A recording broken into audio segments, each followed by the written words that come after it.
നമുക്കിനി തലസ്ഥാനത്തേക്ക് പോകണം. തിരുവനന്തപുരത്ത് നിന്നുള്ള വാർത്തകളൊക്കെ എന്തൊക്കെയാണെന്ന് നോക്കണം. റഹീസ് റഷീദാണ് ചേരുന്നത്. Rahees, good morning. Good morning. Good morning. Good morning. Yes Rais, നമ്മളിപ്പോൾ കഴിഞ്ഞ 2 ആഴ്ചയായി പറഞ്ഞുകൊണ്ടിരിക്കുന്ന ഒരു കാര്യമാണ് ഈ ആശാവർക്കർമാരുടെ സമരം. അപ്പോൾ അതിന്ന് 15ാം ദിവസത്തിലാണ്. അപ്പോൾ കോൺഗ്രസും അവരുടെ ഒപ്പം പ്രതിഷേധം കടുപ്പിക്കുന്നുണ്ടല്ലേ. ഇപ്പോൾ സർക്കാരും ചർച്ചയ്ക്ക് തയ്യാറാകാത്തൊരു സാഹചര്യത്തിൽ കോൺഗ്രസ് ഈ സമരത്തെ പൂർണ്ണമായും ഏറ്റെടുത്ത് നടത്തുകയാണോ? അങ്ങനെ വേണമെങ്കിൽ പറയാം. കാരണം കോൺഗ്രസിൻ്റെ സർവ്വസന്നാഹങ്ങളും ഈ സമരത്തിന് വേണ്ടി ഇറങ്ങിയിട്ടുണ്ട്. പ്രധാനപ്പെട്ട നേതാക്കളൊക്കെ ഈ സമരപന്തലിലെത്തി സന്ദർശിച്ച് അവർക്ക് ഐക്യദാർഢ്യം പ്രഖ്യാപിക്കുന്നുണ്ട്. യൂത്ത് കോൺഗ്രസ് ആണെങ്കിൽ ഇന്നൊരു സെക്രട്ടേറിയറ്റ് മാർച്ച് വെച്ചിരുന്നു, പക്ഷേ രാത്രി വൈകി അത് നാളത്തേക്ക് മാറ്റിയിട്ടുണ്ട് എന്നറിയിച്ചു. ഇന്നലെ മഹിളാ കോൺഗ്രസിൻ്റെ ഒരു സെക്രട്ടേറിയറ്റ് മാർച്ചും ഒപ്പം ഇവർക്കൊരു ഐക്യദാർഢ്യം പ്രഖ്യാപിക്കലുമൊക്കെ ഉണ്ടായിരുന്നു. 15ാമത്തെ ദിവസത്തിലേക്ക് കടക്കുമ്പോഴും സർക്കാരിൻ്റെ ഭാഗത്തു നിന്ന് ഇത് അവസാനിപ്പിക്കാനുള്ള ഒരു നീക്കങ്ങൾ ഉണ്ടാകുന്നില്ല എന്നത് സമരക്കാർ പറയുന്നുണ്ട്. അതൊരു യാഥാർത്ഥ്യവുമാണ്. അതിന് എന്താണ് കാരണമെന്ന് വ്യക്തമല്ല. സാധാരണഗതിയിൽ ഇതല്ല മറ്റേത് തരത്തിലുള്ള ഒരു സമരം നടക്കുകയാണെങ്കിലും അവിടെ ചർച്ചകൾ നടത്തുക, അവർ പറയുന്ന ആവശ്യങ്ങൾ ന്യായമാണെങ്കിൽ കേൾക്കുക, ന്യായമല്ലെങ്കിൽ അത് പറഞ്ഞ് ബോധ്യപ്പെടുത്തുക ഒക്കെ സർക്കാരിൻ്റെ ഭാഗത്തുനിന്ന് ഉണ്ടാവേണ്ടതാണ്. പക്ഷേ ഇവിടെ ഈ സമയം വരെ അത്തരമൊരു നീക്കങ്ങളൊന്നും ഉണ്ടാകുന്നില്ല. പകരം സർക്കാർ മറ്റ് സംസ്ഥാനത്തേക്കാൾ കൂടുതൽ ഓണറേറിയമാണ് ഞങ്ങൾ കൊടുക്കുന്നത്, അടിസ്ഥാന സൗകര്യങ്ങൾ കൊടുക്കുന്നുണ്ട് എന്ന ന്യായങ്ങൾ പറഞ്ഞ് ധനകാര്യ വകുപ്പ് മന്ത്രിയും ഒപ്പം മന്ത്രി വീണ ജോർജുമൊക്കെ നിൽക്കുന്ന ഒരവസ്ഥയാണ് ഉള്ളത്. ഇന്നലെ ആണെങ്കിൽ സാമൂഹ്യ സാംസ്കാരിക രംഗത്തെ കുറേ ആളുകൾ ഒപ്പിട്ട് മുഖ്യമന്ത്രി ഈ വിഷയത്തിൽ ഇടപെടണമെന്ന് ആവശ്യപ്പെട്ടിട്ടുണ്ട്. രമേശ് ചെന്നിത്തല ഇന്നലെ കത്ത് കൊടുത്തു, VM സുധീരൻ കത്ത് കൊടുത്തു. സ്വാഭാവികമായും സർക്കാരിന് ഒരു ചർച്ചയിലേക്ക് അടുത്ത ദിവസം പോകേണ്ടി വരും എന്ന് ഉറപ്പാണ്.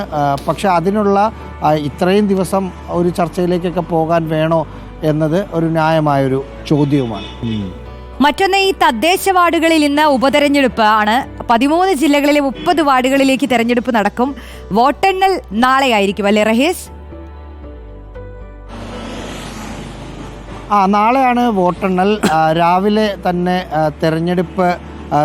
വോട്ടെടുപ്പ് തുടങ്ങും. 30 വാർഡുകൾ ഇലക്ഷൻ കമ്മീഷൻ തന്ന അല്ലെങ്കിൽ തെരഞ്ഞെടുപ്പ് കമ്മീഷൻ തന്ന കണക്കനുസരിച്ച് 30 വാർഡുകൾ. രാവിലെ നമ്മൾ നോക്കിയപ്പോൾ അതിൽ 2 വാർഡുകളിൽ ഇതിനകം തന്നെ എതിർ സ്ഥാനാർത്ഥി ഇല്ലാത്തത് കൊണ്ട് കാസർകോട്ടെയും കയ്യൂരിലെയും 2 വാർഡുകളിൽ ഇതിനകം ജയിച്ചിട്ടുണ്ട്. അങ്ങനെ ആ ജയിച്ച കണക്ക് കുറയ്ക്കുകയാണെങ്കിൽ 28 വാർഡുകളിലാണ് നടക്കുക. അതിൽ ഒരു കോർപ്പറേഷൻ വാർഡുണ്ട്, അത് നമ്മുടെ തിരുവനന്തപുരത്തെ ശ്രീവരാഹം വാർഡാണ്. ഒപ്പം 3 മുനിസിപ്പാലിറ്റിയിലെ 3 വാർഡുകളിലേക്കുള്ള തിരഞ്ഞെടുപ്പ്, ബ്ലോക്ക് പഞ്ചായത്തിലെ 2 വാർഡുകളിലേക്കുള്ള തിരഞ്ഞെടുപ്പ്, ബാക്കി ഗ്രാമപഞ്ചായത്തിലേക്കാണ്.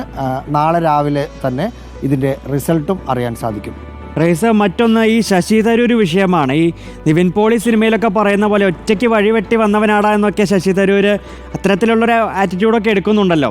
ഇനി ഒറ്റയ്ക്ക് വഴി വെട്ടാനും അറിയാമെന്നും കഴിഞ്ഞ ദിവസങ്ങളിലൊക്കെ തരൂർ മുന്നറിയിപ്പൊക്കെ നൽകി. അപ്പോൾ കോൺഗ്രസിൽ ഇത് സംബന്ധിച്ചെന്തെങ്കിലും തരൂരിനെതിരെയുള്ള നടപടികൾ സംബന്ധിച്ചെന്തെങ്കിലും ആശയക്കുഴപ്പമുണ്ടോ?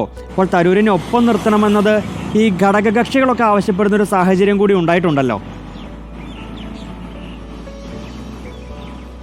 തരൂരിനെതിരെ ഒരു നടപടി കോൺഗ്രസിൻ്റെ ഭാഗത്ത് നിന്ന് ഉടൻ ഉണ്ടാകാനുള്ള ഒരു സാധ്യത കാണുന്നില്ല. പ്രത്യേകിച്ച് തൊട്ടടുത്ത് 2 തെരഞ്ഞെടുപ്പുകൾ വരായിരിക്കുന്നു. ഒന്ന് നിലമ്പൂരിലൊരു ഉപതെരഞ്ഞെടുപ്പാണ്, മറ്റൊന്ന് തദ്ദേശ സ്വയംഭരണ സ്ഥാപനങ്ങളിലേക്കുള്ള തെരഞ്ഞെടുപ്പ് വരാനിരിക്കുന്നു. ഒപ്പം നേരത്തെ വെങ്കി പറഞ്ഞതുപോലെ UDFിലെ കക്ഷികളെല്ലാം, പ്രത്യേകിച്ച് രണ്ടാമത്തെ കക്ഷിയായ മുസ്ലിം ലീഗ് തരൂരിനെ ഒപ്പം നിർത്തണം എന്ന നിലപാട് അവർ എടുക്കുന്നുണ്ട്. ഒരു ഘട്ടത്തിൽ തരൂരിനെ മുന്നിൽ നിർത്തണം, മുഖ്യമന്ത്രി സ്ഥാനാർത്ഥിയായി നിർത്തണം എന്നൊരു ആവശ്യം പോലും ലീഗിനുണ്ടായിരുന്നു. പക്ഷേ ഈ മറ്റൊരു സമരവുമായി ബന്ധപ്പെട്ട് ഹമാസിനെ തീവ്രവാദി എന്ന് വിളിക്കുന്ന ഒരു സംഭവം ഉണ്ടായ സമയത്താണ് ലീഗ് അതിൻ്റെ ഇന്ന് പിന്നോട്ട് പോകുന്നത്. ഇപ്പോഴും ലീഗ് അടക്കമുള്ള കക്ഷികൾ തരൂർ വേണം, തരൂർ ഒരു UDFൻ്റെ ഫേസാണ് എന്ന നിലപാടിലാണുള്ളത്. കോൺഗ്രസുമായി ബന്ധപ്പെട്ട പ്രധാനപ്പെട്ട നേതാക്കളോട് ഇന്നലെ വൈകുന്നേരം സംസാരിക്കുമ്പോഴും ഒരു നടപടിയിലേക്ക് പോകണം, തരൂരിനെ പുറത്താക്കണം എന്നൊരു മൂഡ് അവർക്കും ഇല്ല എന്നാണ് മനസ്സിലാക്കുന്നത്. പ്രശ്നങ്ങൾ പറഞ്ഞ് പരിഹരിക്കണം. പ്രത്യേകിച്ച് തരൂർ തിരുവനന്തപുരത്തിൻ്റെ MP ആണ്. ഏതെങ്കിലും ഘട്ടത്തിൽ നേരത്തെ ഈ പറഞ്ഞ പോലെ ഒറ്റയ്ക്ക് വഴിവിട്ടവനായി വന്നതായതുകൊണ്ട് തരൂരിനെ സംബന്ധിച്ച് MP സ്ഥാനമൊക്കെ ഇപ്പോൾ ഞാനത് വലിച്ചെറിയുകയാണ്, കോൺഗ്രസ് നടപടി എടുത്താലെന്നെങ്ങാനും തീരുമാനിച്ചാൽ ഇവിടെ വീണ്ടും BJPക്ക് സാധ്യതയുള്ള ഒരു സ്ഥലമാണ് തിരുവനന്തപുരം. സ്വാഭാവികമായും അവിടെ ഒരു ഉപതെരഞ്ഞെടുപ്പ് വരികയും നല്ലൊരു സ്ഥാനാർത്ഥിയെ കിട്ടാതിരിക്കുകയും BJP ഇവിടെ സ്കോർ ചെയ്യുകയുമൊക്കെ ചെയ്താൽ അതിനുശേഷം വരുന്ന നിയമസഭാ തെരഞ്ഞെടുപ്പിലൊക്കെ ഇതിൻ്റെ പേരിൽ വലിയ പഴി കോൺഗ്രസും UDFും കേൾക്കേണ്ടി വരുമെന്ന ഒരു യാഥാർത്ഥ്യമൊക്കെ ഉണ്ട്. അപ്പോൾ അതൊക്കെ കണ്ട് തിരിച്ചറിഞ്ഞ് തരൂരിനെ മെരുക്കി ഒപ്പം കൊണ്ടുപോവുക എന്ന തന്ത്രത്തിനായിരിക്കും കോൺഗ്രസും UDFും മുന്നോട്ട് പോവുക എന്ന് മനസ്സിലാക്കുന്നു. 27-ാം തീയതി UDFൻ്റെ യോഗം കൊച്ചിയിൽ വെച്ച് ചേരുന്നുണ്ട്. സ്വാഭാവികമായും ഈ വിഷയങ്ങളൊക്കെ ചർച്ചയാവുകയും ചെയ്യും. അപ്പോൾ തരൂരിനെ ഒപ്പം നിർത്തി കൊണ്ടുപോകാനുള്ള തീരുമാനത്തിലേക്ക് കോൺഗ്രസ് പോകും എന്നാണ് ഈ ഘട്ടത്തിൽ നമ്മൾ വിലയിരുത്തേണ്ടത്. തരൂരുമായി ബന്ധപ്പെട്ട ആളുകളോട് ഇന്നലെ വൈകുന്നേരം സംസാരിച്ചപ്പോൾ പറഞ്ഞത്, തരൂർ പറയുന്നത് പലതും മാധ്യമങ്ങൾ വളച്ചൊടിച്ച് കാണിക്കുകയാണ് എന്ന് അദ്ദേഹം പറഞ്ഞു എന്ന് അദ്ദേഹത്തോട് ഏറ്റവും അടുത്ത് നിൽക്കുന്ന ഒരാളോട് സംസാരിച്ചപ്പോൾ മനസ്സിലായി. അതിൽ നിന്ന് നമുക്ക് തോന്നുന്നത് തരൂരും ഈ കുറച്ച് വിട്ടുവീഴ്ചയുടെ മൂഡിലായിരിക്കും എന്ന് കരുതാം.